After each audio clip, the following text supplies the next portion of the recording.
أعوذ بالله من الشيطان الرجيم بسم الله الرحمن الرحيم وبه نستعين إنه خير ناصر ومعين وصلى الله على سيدنا ونبينا وحبيب قلوبنا وشفيع ذنوبنا أبي القاسم محمد المصطفى صلى الله عليه وعلى آله الطيبين الطاهرين المعصومين ولعنة الدائم على أعدائهم أجمعين من الآن إلى لقاء يوم الدين. أعوذ بالله من الشيطان الرجيم وإن تعدوا نعمة الله لا تحصوها إن الله لغفور رحيم صدق الله العلي العظيم. Peyğəmbər ali, Peyğəmbərə salavat zikr eləyək.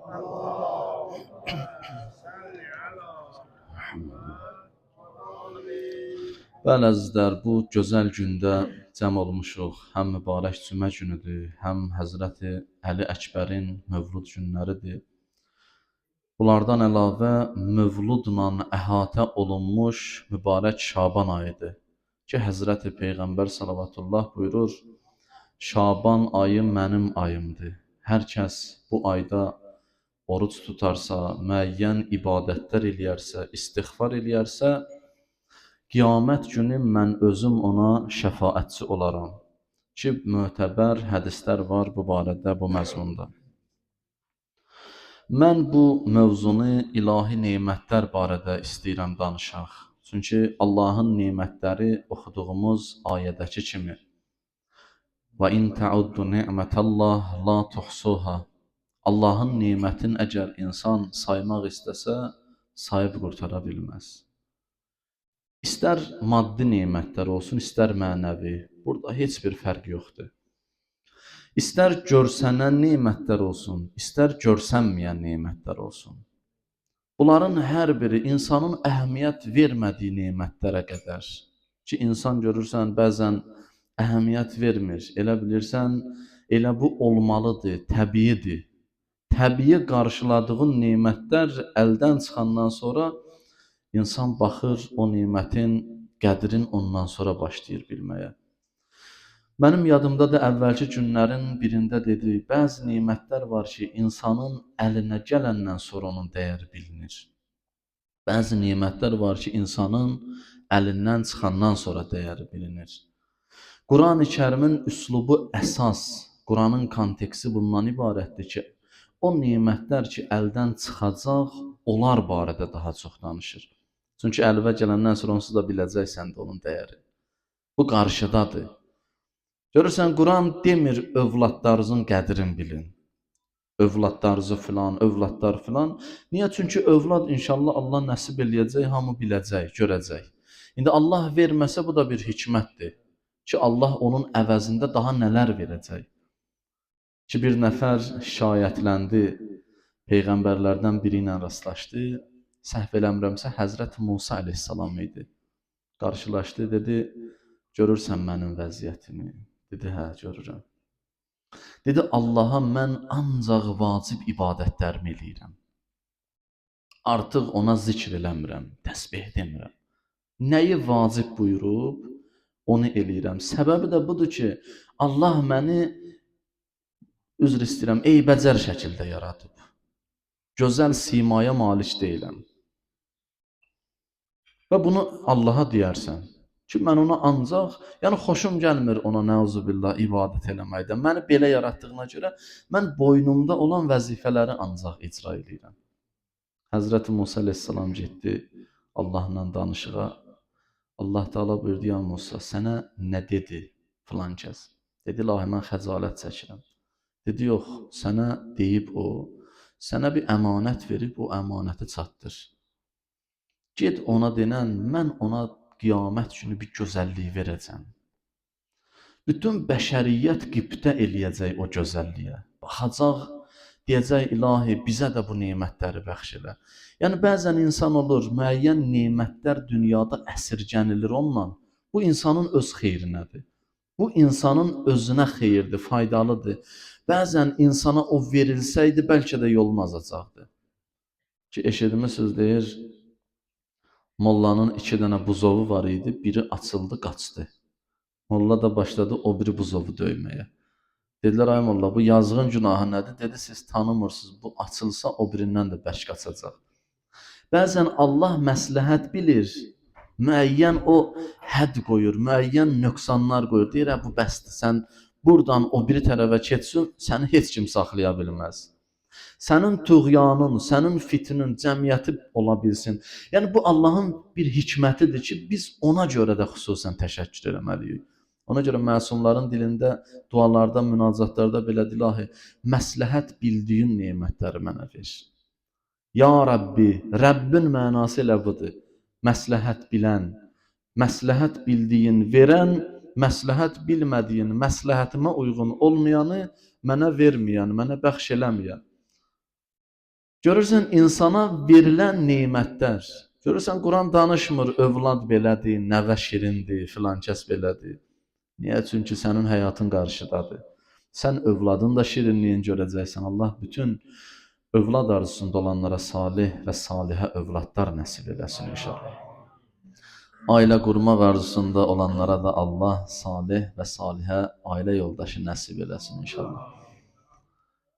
Ki bunu mən çox dua edirəm ki, qoy cavanlarımız da biraz sevinsin. Allah hifz eləsin.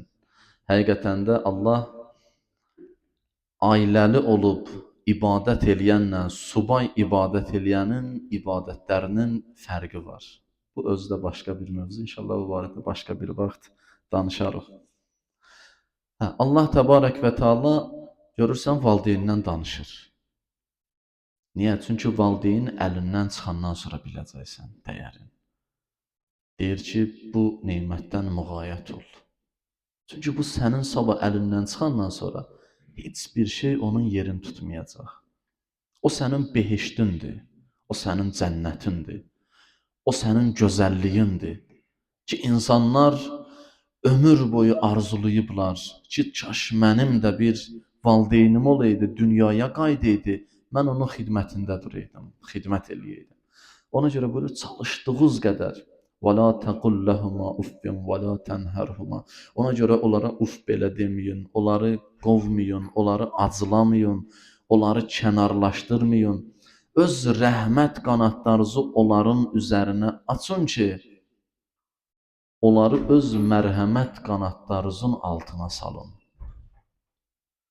Ki, bəzən o quş uçarda görürsən, yerə gəlmək istəyəndə qanadların geniş açar ki, süssün, gəlsin, düşsün yerə. O qanadlarının altına hava boşluğu dolmasa, o rahat şəkildə süzə bilməz, elə oradan düşər yerə. Əslində Allah Teala deyir, rəhmət qanadlarınızı açın valideynin üzərinə, valideyn səni havada saxlasın, yəni o məqamda saxlasın. Burada da sənin öz xeyridir. Ona görə buyurur ki, onlara rəhmət qanadlarınızı açın onların üzərinə. Bu neymətlər insanın əlindən çıxandan sonra insan onların qədrini biləcək. Ona görə Allah bunlara xüsusi şəkildə işarə edir. Allah bizim yaşadığımız cəmiyyətdə, bizim təbii hesab elədiyimiz neymətlərə bəzən diqqətimizi cəlb edir. Buyurur, və huvəl-ləzi səxxaral bəhr litə'kulu minhu ləhmən təriyyə. Mübarək Nəhl surəsindədir. 14-18-ci ayələri. Buyurur, elə ki, Allah təbarək və Teala o varlıqdır ki, sizin üçün dənizi ram elədi. Dənizlər, dəryalar, okeanlar, bunları sizin üçün ram elədi. Nəyə görə? Oradan siz şirin, gözəl ətri olan yeməklər çıxardasınız, ovlar çıxardasınız, ovlayasınız, çıxardasınız. Halbuki siz orada heç bir zəhmət çəkməmişdiniz. Nə o balığa dən atmamışdınız, nə ona su verməmişdiniz, nə onun üçün əziyyət çəkməmişdiniz, iynəsin, dərmanın vaxtında verməmişdiniz. Allah becərmişdi, böyütmüşdi, bəsləmişdi, siz ondan istifadə elədiniz. Və təstəxricu minhu hilyətən təlbəsunəha. Və oralardan siz daşqaşlar çıxardırsınız o dənizlərdən və onunla bəzənirsiniz. Və tərəl fulkə məvaxirə fih və litəbtəğu min fadlih. Və gəmilər görürsünüz ki, o dənizlərdə üzür, yarır o suları, üzür gedir, siz də baxırsınız. və yaxud da ki, istifadə eləyirsiniz. Və litəbtəğu min fadli və Allahın lütf və fəzlindən istəyirsiniz. Yəni ilahi lütfdən mənimsəyirsiniz nəsə. Və ləalləkum təşkurun, bəlkə şükr eləyəsiniz. Mən bu ayələrin üstündən keçirəm ki, məqsədimizdən danışaq. Və əlqa fil ardı rəvasiyə ən təmidə bikum. Və yerdə Allah Teala sizin üçün dağlar yaratdı ki, o dağlardan kömək istəyəsiniz. O dağlardan istifadə eləyəsiniz və o dağlar yeri saxlasın, qorusun deyə. Uzanan dağlar da görürsən, külək olur, sel gəlir və yaxud da ki, yayda sənə yağış lazım olur, o dağların vasitəsilə su axır, çaylar yaranır, gəlir, insanlar istifadə edir. Və ənharən və subulən ləalləkum təhtədun, və çaylar var, çaylar axıdır yer üzərində. Və yollar var, Allah Teala o yolların vasitəsilə, o çayların vasitəsilə sizləri düzgün yola yönəldir və siz də onlardan istifadə edərək yollarınızı tapırsınız, istiqaməti müəyyənləşdirirsiniz. Və əlamatin və bin nəcmihum yəhtədun, və müəyyən əlamətlər var, yer üzərində nişanələr var. Allah sizin üçün o nişanələri qoyub yerləşdirib. Görmürsən, yol hərəkəti qaydalarında nişanlar var. Yer üzərində də, səmada, yerdə, hər tərəfdə buyurur, mən o nişanələri yerləşdirmişəm sizin üçün. Və bin nəcmihum yəhtədun, o nişanələrdən göydə də var. Baxırsınız göyə, yuxarı yüksəkliyə, səmada ulduzlarla istiqamətləri təyin edirsiniz. Şimal haradır, cənub haradır, şərq haradır, qərb haradır. Bununla ki, səma cisimlərindən daha rahat o vasitə ilə tapırlar, tanıyırlar. Məsələn, mənim yadımdadır, qədimdə Allah bütün dünyasını dəyişənlərə rəhmət eləsin, babalarımız deyərdi, məsələn, xəzri əsir, xəzri küləyi, qar gələcək. Elə deyirdi, səhər durur görürdük, maşallah bir dizdən qardır, bəli. Və yaxud da ki, deyirdi, gilavardır. Gah deyirdi, məsələn, bu səbadır. Bəzən deyirdilər, deşdavardır. Belə bir külək adları deyirlər ki, mən o vaxt eşitdiyimdir. İndi bir yerdə də rast gəlməyib mənə. Ki, o küləklərin vasitəsilə havanın sabah və yaxud da bir neçə gün necə olacağını müəyyənləşdirirdilər. Və yaxud da ulduzlarla baxırdılar, bu ulduzlar böyük ay bürcü, kiçik ay bürcü, filan bürclərlə istiqaməti, hətta qibləni təyin eləmək üçün ən uyğun və ən dəqiq yol səma cisimlərindən, xüsusən gecələrə aiddir da bu, gecələr istifadə eləmək mümkündür. Və əlamatin və bin nəcmihum yəhtədun, və o ulduzların vasitəsilə siz düzgün yolu tapırsınız. Əfəmən yəxluqu kəmən la yəxluq əfəla təzəkkərun. Sonda Allah Teala bir cümlədə bunların yekun nəticəsini insana təqdim elədi. Deyir, bunları mən eləmişəm və sən də bilirsən ki, sən eləməmisən. Nə o balıqları dənizdən çıxardanda bilirdin ki, sən onu ora salmamısan, orada saxlamamısan.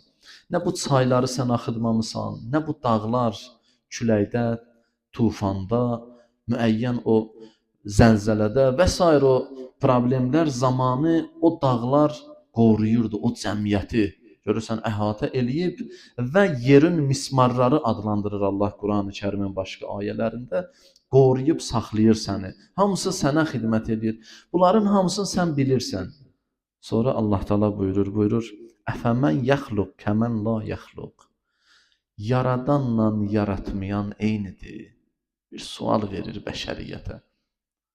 Deyir, bunları mən yaratmışam da, bunu sən bilirsən ki, sən yaratmamısan. İndi mən bunları yaratmışam, sənin ixtiyarında qoymuşam. Yaxşı, mən yaratmasaydım, necə olardı, yaratmışam necədir? Və yaxud da ki, mən yaratmışam, sən yaratmayanların ətəyindən yapışmısan. Mən bunu yaratmışam, sənin ixtiyarında qoymuşam, sən gedmisən, başqa qapılara düşmüsən, başqa qapılara təşəkkür eləyirsən, şükür eləyirsən, minnətdarlıq eləyirsən. Halbuki bunları mən sənə vermişəm, bu nemətləri. Bunların nemətlərin ən alisini mən sənə bəxş eləmişəm. Ələm tərəv ənəllaha səxxara lakum ma fis-semavati və ma fil-ard və əsbəğa aleykum ni'amahu zahiratan və batinə. Buyurur ki, insan görmürmü ki, biz səmalarda olanları, yerdə olanları insan sənin üçün, sizlər üçün yaratmışıq. Bunu görmürsünüz. Bunu izləmirsiniz. Və əsbəğa aleykum ni'amahu zahiratan və batinə. Zahiri və batini, aşkarda olan və gizlində olan, gördüyünüz və görmədiyiniz nemətləri geniş bir şəkildə sizlərin ixtiyarında qoymuşam. Bunu deyir, mən eləmişəm. Ələm nec'alləhu aynayn və lisanan və şəfətəyn və hədəynahun necdeyn fələqtəhəməl əqabə. Biz sizə bir cüt görən göz vermədiyimi və lisanan və şəfətəyn və dil vermədiyimi, dodaqlar vermədiyimi və hədəynahun necdeyn iki yolu sizə göstərib təqdim eləmədiyimi ki, bu haqq yoldur, düzgün yoldur, bu batil yoldur, şər yoldur, pis yoldur. Bu yolla gedənin aqibəti budur, bu yolla gedənin aqibəti budur. Bunları biz sizə təqdim eləmədik, bunları sizə göstərmədik, bu yollara sizləri yönəltmədik, tanıtdırmadıq. Fələqtəhəməl əqabə. Amma insan o ələkdən keçə bilmədi. O imtihandan keçə bilmədi. Fəttur əqabə. Və ma ədrakə məl əqabə deyir, ey Peyğəmbər, sən nə bilirsən əqabə nədir? Əqabə qul azad eləməkdir, yetimə əl tutmaqdır, miskinə kömək olmaqdır, əlacsıza kömək olmaqdır. Deyir, biz insana dil vermişik, göz vermişik. İnsana göz verib də baxırsan hər tərəfə, deyir, bu gözü idarə eləyə bilmirsənsə, göz qapağı vermişik sənə kömək eləsin. Ki, bağla da, görürsən ki, göz səni hər bir tərəfə aparır, halal, haram baxmır, aparır o istiqamətə, gözünü yum, bağla. Köməkçi qapaqlar vermişik sənə. Bu dil dinc qalmır, danışır, insanlara əziyyət verirsən bu dillə, bir dodaq vermişik də, bağla. Görək bu dil necə danışacaq? Həbs elə o dili, o gözü həbs elə, o dili həbs elə, ta ki islah olunsun, ta ki məsləhət bilinən ünvanlara baxsın, nəzər eləsin. Elə hər istiqamətə bu göz baxacaq, hər bir istiqamətdə bu dil danışacaq, bu səni aparacaq, cəhənnəmə salacaq və insanı bədbəxt eləyəcək. Buyurur ki, yaradanla yaratmayan eynidirmi? Əfəla təzəkkərun, düşünmürsünüz, fikirləşmirsiniz. İnsana Allah Teala bir sual verdi sonda. İnsana özü tapsın o sualın cavabını deyə. Cavab demədi özü, demədi bunun cavabı nədir? Eynidir, eyni deyil. Quranda var belə ayələr. Bilənlə bilməyən eynidir. Görənlə görməyən eynidir. Nadanla alim eynidirmi? Və yaxud da ki, bu ayədə elə yaradanla yaratmayan eynidirmi? Sonra bunun arxasıca növbəti ayəni buyurur, əvvəldə oxuduq. Və in təuddu ni'mətəllahi la tuhsuha. Əgər istəsəniz Allahın yaratdıqları nemətləri sayasınız, sayıb qurtara bilməyəcəksiniz. Nə qədər nemətlər verdiniz mənə ilahi. İstər mənə maddi nemət, istər mənəvi nemət, nə qədər vermisən ilahi. Yaşayıram, yeyirəm, içirəm, gəzirəm, dolanıram. Görürsən, insan bir balaca başı ağrıyanda, dişi ağrıyanda elə narahatçılıqlar yaranır insan üçün. İnsanın taqəti olmur. Nə danışmağa, nə yeməyə. Günlərlə arxasıca düşdüyü o işlər qarşısına çıxıb, amma bunun dişi ağrıyır bir dənə. O işlərdən tamamilə uzaqlaşır. Heç buna lazım deyil o iş. Görürsən, bir dənə libası geyinib saatlarla güzgünün qarşısında durub, özün bəyənən bir insan elə başını tutub yıxılıb yerə. Tərpənmir. Niyə? Çünki bu çarəsizdir, əlacsızdır. Quran-ı Kərimdə Allah Teala buyurur, insan çox zəif yaradılıb. Xuliqal insanu zaifa. İnsan çox zəif yaranıb. Zəif yaradılıb. O zəifdir, həddindən artıq zəifdir. O özün güclü görə bilər. O özün yenilməz görə bilər. Amma o Xaliqin qarşısında heç nədir, acizdir. Nə qədər insanlar gücü ilə, qüvvəsi ilə öyündü, amma aqibətləri nə oldu? Buyurur, لَاِنْ شَكَرْتُمْ لَأَزِيدَنَّكُمْ. Bu nemətləri vermişəm sizə, amma istəyirəm ki, mənə bir şükr eləyəsiniz. Deyəs, ilahi, bunları verməsəydin mənə, mən neyniyərdim? Mənim dilim olmasaydı necə danışardım? Gözüm olmasaydı necə görərdim? Mən eşitməkdən, hissindən məni məhrum eləsəydin, mən necə başa düşərdim ətrafımdakiləri eşidərdim? Mənim əllərim olmasaydı, ayaqlarım olmasaydı, mən də qüsurlu olsaydım, axı mən neyniyərdim, nə iş görərdim, əlacsız qalardım, çarəsiz qalardım. Deyir, bunların şükrün elə mənə. Deyən, ilahi, şükür ki, bunları mənə bəxş eləmisən. Əgər şükür eləsəniz, ləəzidənnəkum, mən sizin üçün artıracam, çoxaldacam, daha mükəmməlini verəcəm sizə. Daha kamilini verəcəm sizə. İnnə əzabi ləin kəfərtum, innə əzabi ləşədid. Əgər küfr eləsəniz, şükür eləməsəniz, desəniz elə mənimdir bu. Mən özüm qazanmışam, mən özüm əldə eləmişəm. Heç kim mənə verməyib, heç kim mənə kömək eləməyib. Belə desəniz, onda deyir, bilin ki, mənim əzabım şiddətlidir. Elə bir əzabım var ki, o əzaba heç kəs, heç bir varlıq dözə bilmir. Fəzkuruni əzkurkum vəşkuruli və la təkfurun. Məni xatırlayın ki, mən də sizi xatırlayım.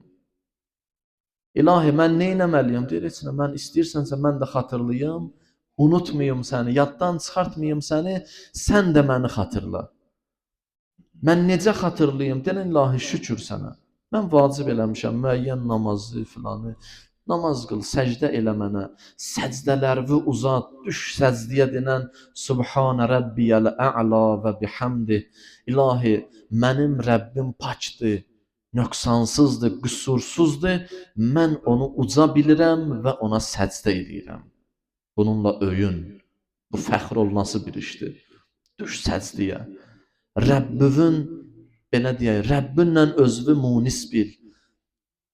Həmdil bil, söhbət eləyən bil, dərdləş. Xüsusən bu ayların hikməti bundan ibarətdir, əzizlər.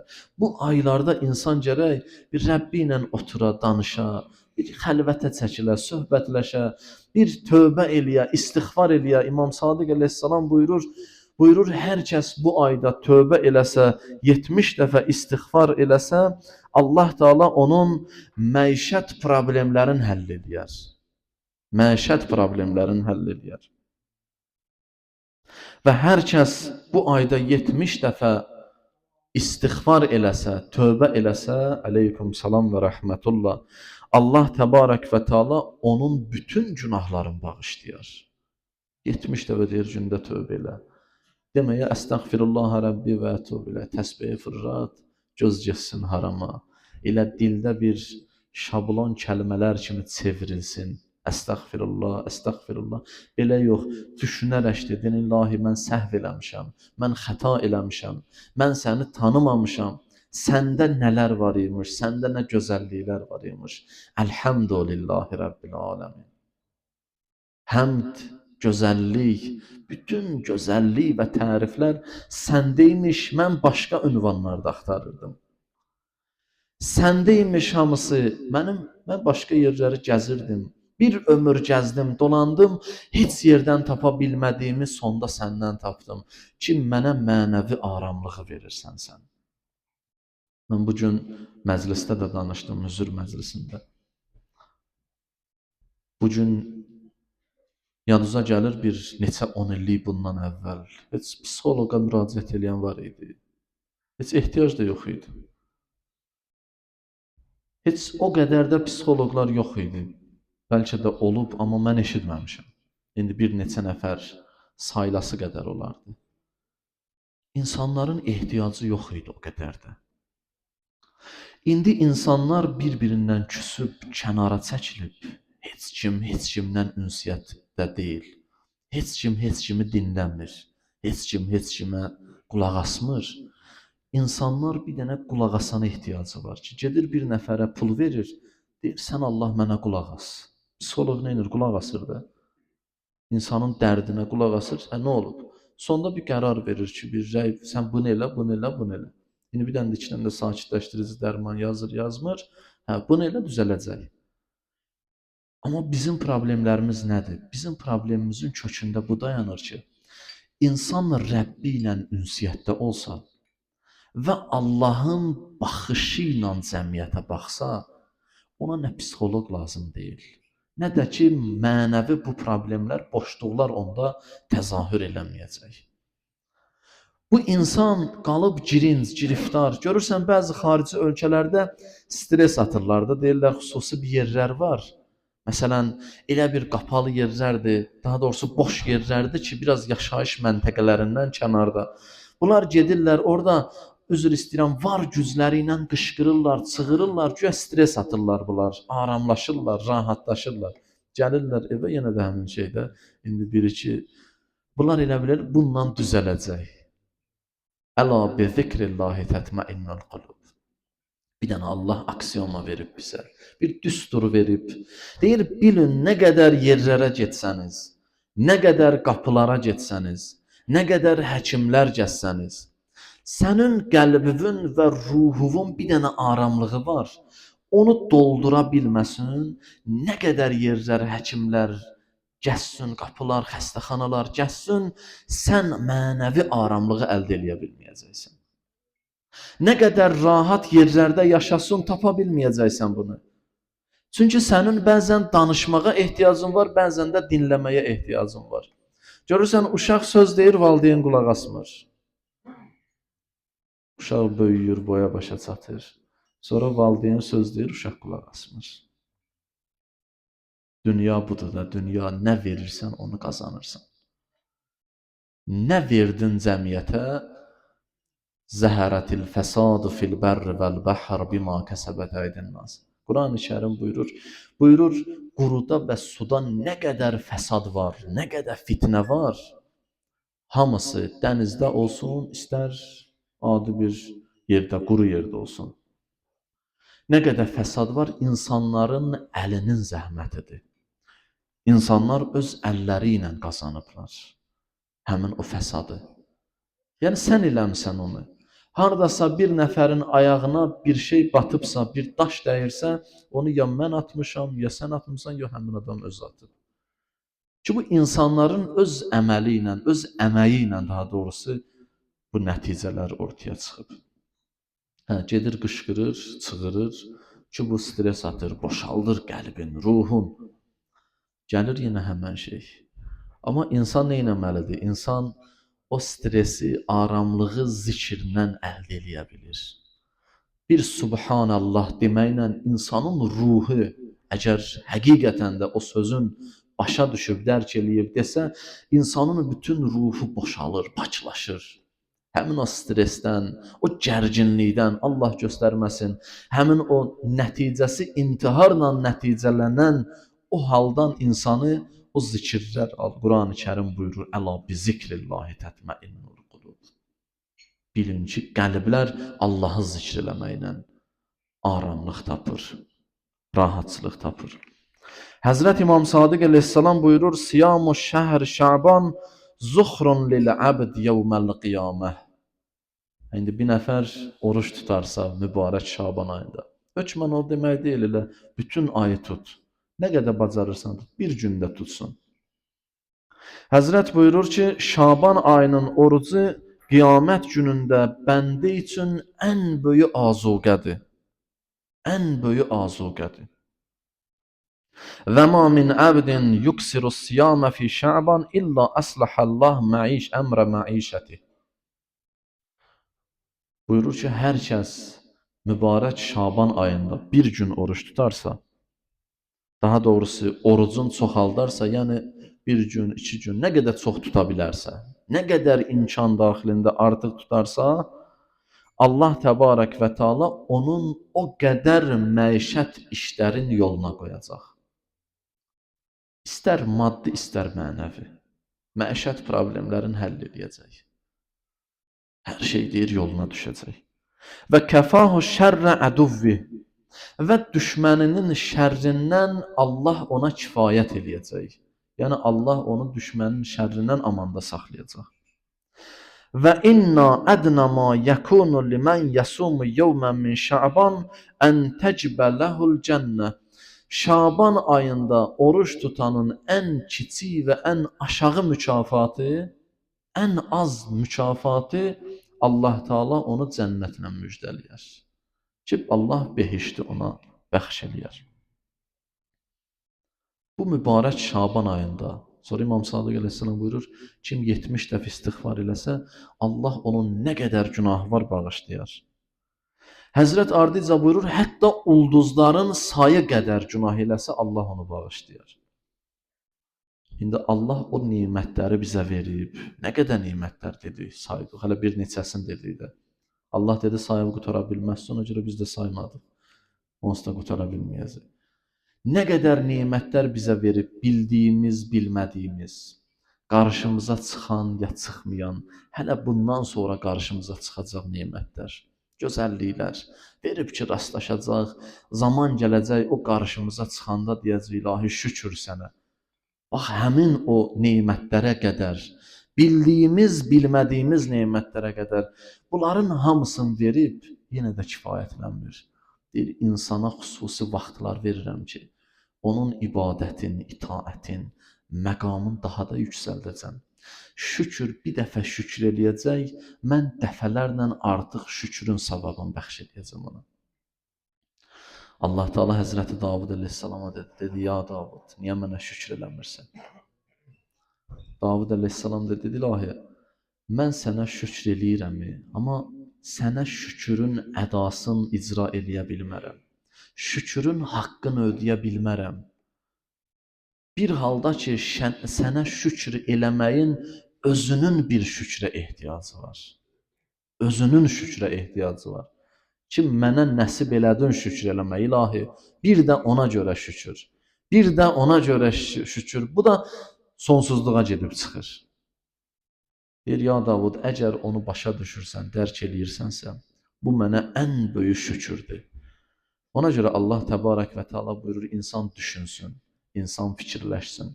Əvvəldə Qurani Kərimdə bir neçə ayə tilavət elədik. Peyğəmbərin əxlaqı barədə idi o ayələr.